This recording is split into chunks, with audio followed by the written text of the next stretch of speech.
Welcome to another session of Know Your Operator. This time around, we're hosting Dima from Appload. Very happy to have Dima with us. One of the newest members to join the network. Dima, welcome. Yeah. Hi, everyone. I'm introducing Appload, the team of professional validators and the blockchain developers. We started at early 2018 when there were no even such a thing like validators and POS as we know it today. There was something called Masternodes. There were different and weird projects. Most of them scammed and are not known for today. And after that, there was this crypto winter, as we know about everything. Everyone knows about it. But somehow we survived. We lived through that stuff. And since the beginning of 2020, we have been involved in many proof-of-stake protocols and confirm our reliability by ensuring operation of decentralized blockchains network. And now we have more than 5 million of assets staked with Appload infrastructure. Our main nodes are in Near, Solana, Oasis, Mina, Casper, Velas so far. We're using dedicated servers mostly in tier 3 and 4 data centers, including monitoring systems with starting 1 from 10 gigabits channels, depending on the project slots, what needed. We try to run every node on the enterprise-grade infrastructure with a failover and monitoring solution in place. Taking carefully each case of failover and looking into it and giving the project some kind of feedback of what's happening, etc., etc. So Great. this is one thing, and another thing is that we have a couple of blockchain developers. We're mostly involved in Near, as you can see. Near protocol, Elrond protocol, NFT things. So everything like that we try to build our own dApps. So yeah, we're moving in that direction as well. Sounds interesting. I have a question for you. I mean, you mentioned something interesting. One of the things that were problematic for us was to see the vision through crypto winter, right? Crypto winter sort of put everyone in sort of a tilt until things were a little clearer. So I was wondering, POS, sticking to POS even during the midst of the crypto winter is something interesting. So maybe you can expand on that a little bit.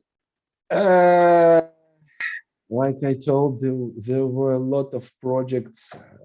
Most of them looked like like Ponzi scheme when you need to buy a lot of their tokens and then stake them, and then in a couple of weeks they disappeared. This was an interesting experience, but I don't want it anymore, But meanwhile, huge, well-known projects like we know them today, like Near, like Solana, arrived, and now everyone wants to be part of them. Yeah, that's actually a great segue to the next part. I wanted to talk to you specifically about POS staking. Now that, I mean, it's safe to say that the industry is a little bit more mature. The projects that promised very impressive technologies were actually able to deliver on them. Many of them did. Many of them, like you mentioned, didn't. I'm wondering, from your perspective, can you talk to me about what interests you guys the most when you vet or review a POS project? Could it be Near or Asis or any of the Solana ones that you have, anything from your existing portfolio? I would say that every project that we validating has something specific and interesting in the blockchain area. Like Mina, it is ZK Snarks. The technology is kind of interesting. Near has impressive sharding.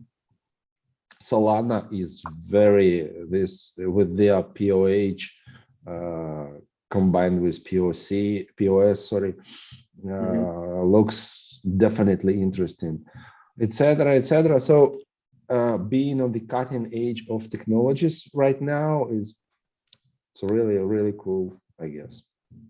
Yeah, it's one of the nicest things in the industry. I mean, from our perspective, obviously, you guys, we, many other companies, their whole bread and butter is proof of stake, right? So this is our whole entire world. This is what we read about in the news. This is what we check out. But I can tell you that from our perspective, the rest of the industry obviously knows about POS, obviously cares a little bit about POS, but it is not the top of their priority list. I think that in the near future, that will change.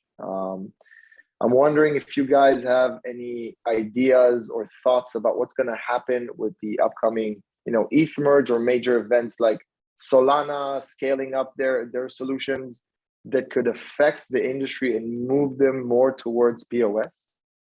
It's hard to say right now because we are in the process of transformation POS into like you told, something really great. But also there are interesting projects that come in on market right now, like Aleo, which also should bring us a new level of ZK snarks and such things. Also, Near mentioned that they want to implement zero knowledge in their protocol somehow. It's their plan for, like I understand, the next maybe the next year. So we will see. I guess we'll see kind of interesting transformation even in POS as we know it. Yeah, I'm wondering another question regarding the proof of stake ecosystem that's evolving. I mean, there are a lot of companies that choose, again, overview wise, two paths. One path is to specialize in a specific POS. It could be a specific project. In many cases, it's Ethereum or otherwise. And some companies go for the whole ecosystem. So try to cover as many POS staking solutions to promote POS staking. Now, I know that you guys promote a lot of projects. I'm wondering, honestly, what do you guys think these, I mean, obviously all of them have very impressive technologies, but will they all be able to survive? And if not, how is this going to look like in the next couple of years? That's interesting question. There will be couple of answers. One is if the market will grow, then probably everyone can share its piece. If not, definitely someone will die, and we'll see. It's pretty quickly, I guess. Yeah.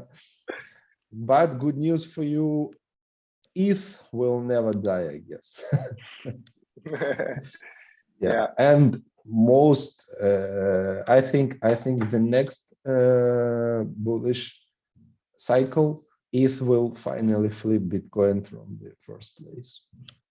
Well, I'm gonna quote you on that. It should. Yeah, I'm remember gonna quote this. you on that, and make sure to post that snippet of the video everywhere. Yeah.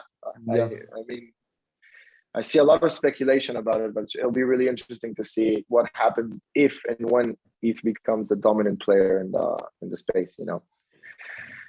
We'll see. Yeah. I do want, but before moving on to the next topic, I know that I'm asking you a lot about the POS staking, but there's one thing I also want to know. I mean, so from our perspective, like I mentioned, companies that focus on ETH or companies that focus on different chains and do only that versus companies that do a bit of everything, right? Those are sort of the two options I see. on one hand, you can hedge your risks because you're involved in a few projects. If one is successful and the other one isn't, that's great. On the other hand, you're only on, focusing on one. I was just wondering, because there are a lot of players in this space, what kind of audience, what kind of users, what kind of stakers do you guys attract? What is your, go-to customer? Social networks, of course, Telegram channels, publics, where potential stakers are. Is it more on the technical side or more on the take care of my stake, I don't want to get involved kind of thing? I'm not sure. A lot of people came to crypto last year, maybe 2 years, and it's hard to say, are they like from technical world or from real world. I don't know, it's hard to say, but I know that all publics and Telegram groups that we are in that regards to each specific project has impressive growth, like 10 times for last year, maybe year and a half, 2 years or something. So stakers are definitely there. Yeah, I mean, we've also had that issue of, we don't find stakers in the traditional places where you'd find normal customers for a product or service, for that matter, right? Again, I think that's a part of what will become of the POS staking space in general. Only time will tell, but yeah. All right. There's one question that for the past KYOs that we've done has, many of the community members wanted to ask many of the operators, or mostly on the VC side or the technical side, how they choose their next project, because a lot of people find themselves faced with a lot of news, right? News articles coming out every day from NFTs to staking to DeFi to you name it, right? So there's a bit of everything. From your perspective, when you look at the whole ecosystem and you need to pinpoint your next project, how does that process look like internally in your company? The next project we want to validate, or the next project that I would stake my own tokens? What do you mean? Well, I mean, that's a great question. I mean, from your own tokens, I can see that being more, flexible, but from the company perspective, might be a little stricter. Actually, we would like to be involved in every project.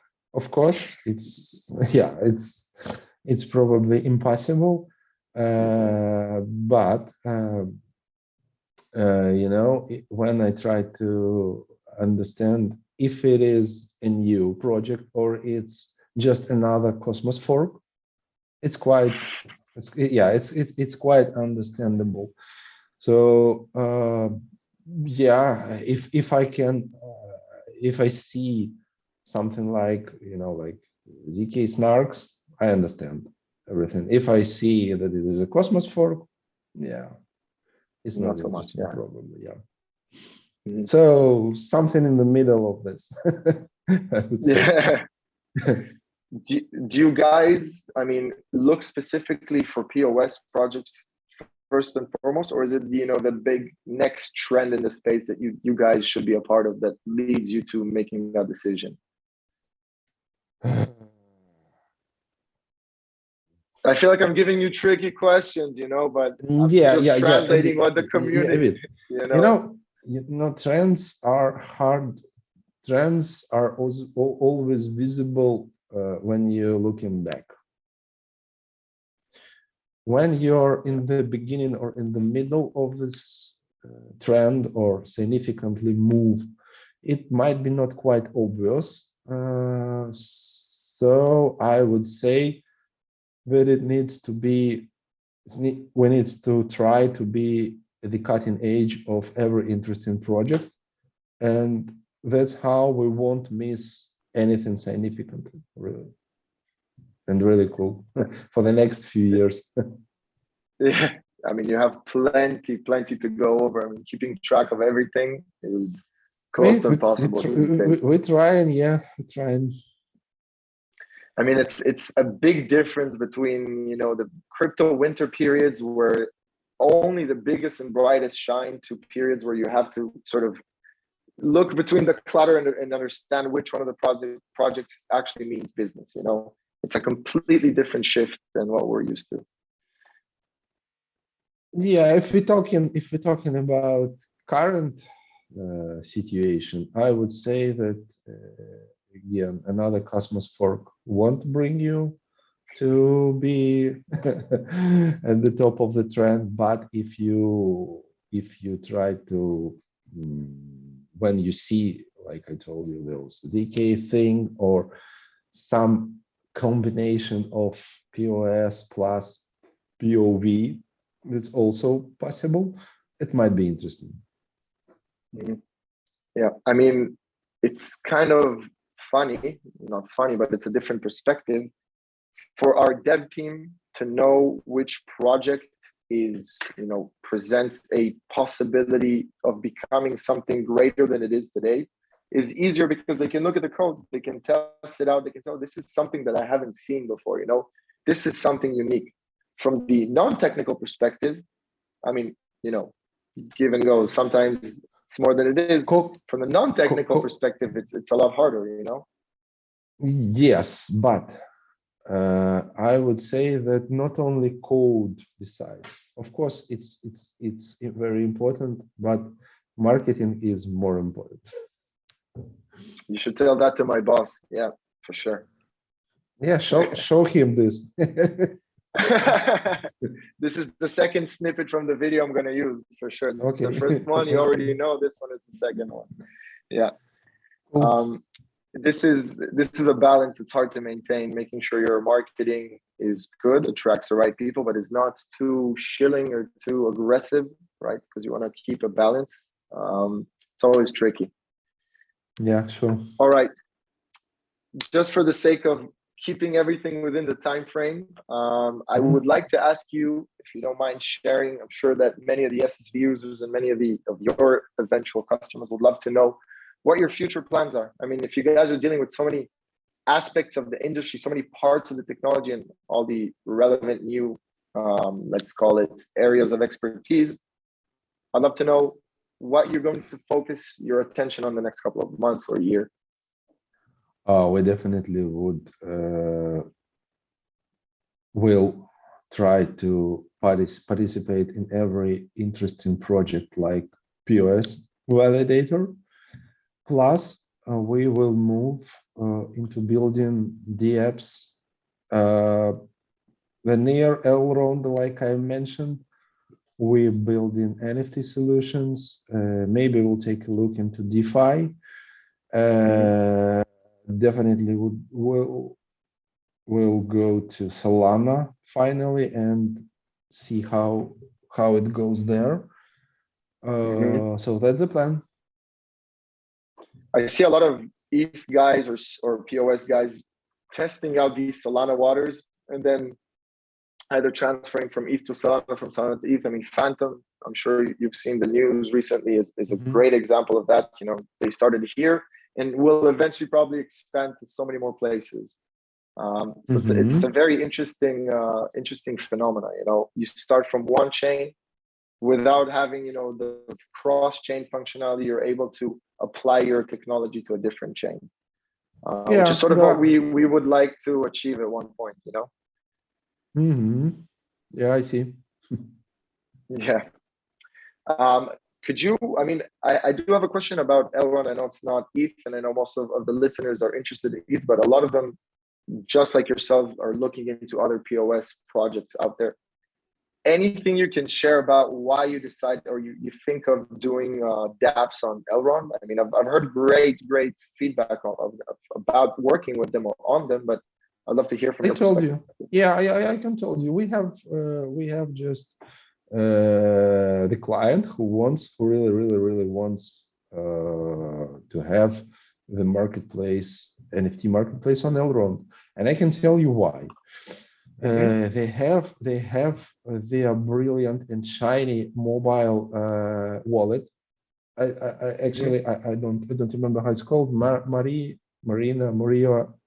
doesn't matter. But they have they have the solution, and the client is pretty much sure that he will be able to onboard new users to his NFT solutions very quickly, easily, etc. So unless we suggested him to move to Near, he said no, Allround only, and that is why we take a look at this network, and yeah, it's kind of cool. Kind of cool, yeah. That's a customer driving you to Elrond. That's the power of marketing, like you mentioned it. I mean, Yes, Near exactly. is probably good enough, right? Yeah, you're right. Yeah, that's the power of marketing. You have to get that secret sauce to get there, right? Yeah, you're right. All right. So I'm sure if you've seen the other KYOs that we've done so far, the question that keeps on coming up, that's the most important thing for the users, especially now that the incentivized testnet is up and we're going to expand it and have crazy futures for the plan. The role and the ability of the operator to perform well and maintain stability and solidity over time is something that our users is probably the most important thing for our users before APR, before anything else. So from your perspective, and you can go into technicalities because a lot of our users prefer hearing the technical side of things, I would really love to know why SSV users should choose you. Yeah, like I told you before, we use powerful dedicated servers in tier 3 and 4 data centers, and we set up monitoring systems, so we shouldn't miss any, small block ever. That is why. People also, I mean, what about your experience with other chains as well, other projects? Do you think it will give you an edge or advantage in the system, in the network, in the SSV network? Maybe, I would say yes, because we have experimented with failovers on another networks, and we know how to react quickly in case of something, something goes wrong. We usually have reserve nodes for the most critical part, like Near, Oasis. Actually, Solana doesn't require it because it's kind of simple. It has very quickly sync with the current state. But as for Near or Oasis or Casper, they need to have their extra nodes, which is reserved. It doesn't sign blocks, but it's synchronized with the current blockchain state. And in case if something goes wrong with the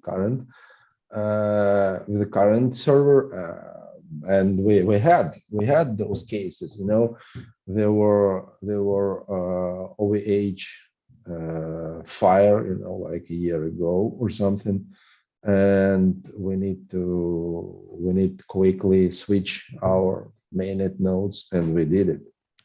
That's the solution to the case. That's sort of what the SSV trying to achieve with the fault tolerance. You have an extra layer of fault tolerance right there. Yeah. Of course, for mainnets that required a long sync for to be in consensus, we have reserved infrastructure. We reserve an infrastructure for that kind of nodes. Just so you won't miss any more blocks, right? Yeah, we have alerts. We understand what's happened, and we can switch pretty quickly. Great answer. So, I mean, Dima, if you and you said it yourself, you guys are interested in all the coolest, most updated projects in the space, and that's how you continue. If you guys have chosen to take part in SSV, that means you've seen something that piqued your interest, and that makes me happy. So I'm very glad to have you with us, and I'm sure that our users will be glad to check your performance over time. And we invite you to communicate with them, share with them your future plans and thoughts, just to make them understand what you bring to the table. I think that's the most important value in the network. So I'd like to thank you for your time, Dima.